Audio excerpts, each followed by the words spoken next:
Section 2.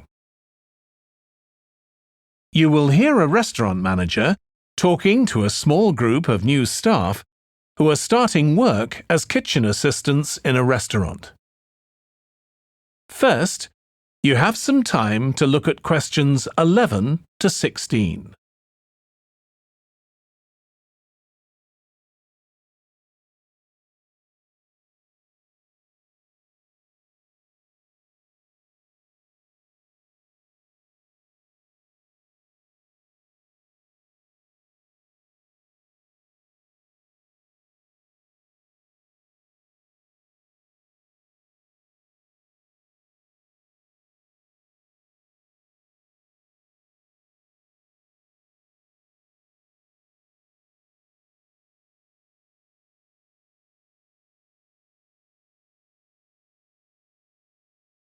Now listen carefully and answer questions 11 to 16. Good morning, everyone. My name's Joy Parkins and I'm the restaurant manager. And I understand that none of you have had any previous experience as kitchen assistants. Well, you might be feeling a bit nervous now, but most of our kitchen assistants say they enjoy the work. OK, they might get shouted at sometimes, but it's nothing personal. And they're pleased that they have so many different things to do, which means they never get bored. And I'll tell you straight away that if you do well, we might think about moving you up and giving you some more responsibility. Right, well, you've all shown up on time, which is an excellent start. Now, I'm glad to see none of you have unsuitable footwear, so that's good. You need to be careful as the floors can get very wet and slippery. Those of you with long hair have got it well out of the way, but some of you'll need to remove your rings and bracelets. Just put them somewhere safer today. And remember to leave them at home tomorrow, as they can be a safety hazard. Now, it's going to be a busy day for you all today. We don't have any tables free for this evening, and only a few for lunch. Fortunately, we've got our head chef back. He was away on holiday all last week, which meant the other chefs had extra work. Now, I'll tell you a bit more about the job in a minute, but first, some general regulations. For all of you, whatever your age, there's some equipment you mustn't use until you've been properly trained, like the waste disposal system, for example, for health and safety reasons. Then I think there are 2 of you here who are under 18. That's Emma and Jake, isn't it?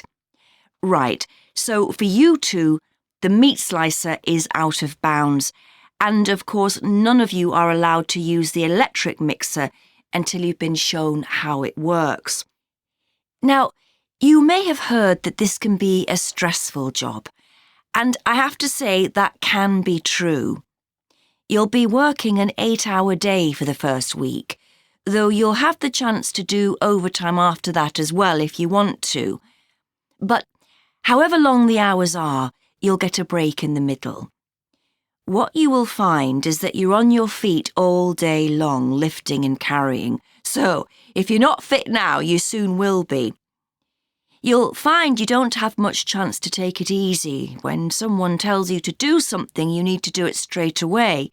But at least we do have a very efficient air conditioning system compared with some kitchens.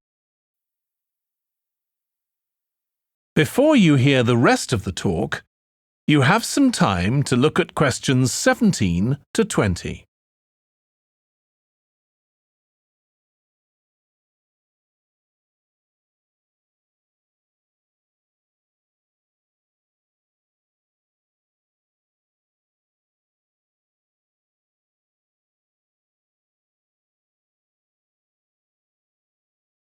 Now listen and answer questions 17 to 20. Now, let me tell you about some of the people you need to know.